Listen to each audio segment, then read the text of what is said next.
Okay. Tingnan natin. Mga na naman natin. Yung ginawa nating table kanina.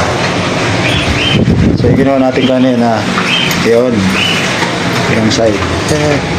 Yung second, bone amber lang ulit yan. Ito nila, dahil medyo putla pa, pinapa-dark natin ng konti. So, mamaya, clear ano na ipapahid natin, clear gloss na.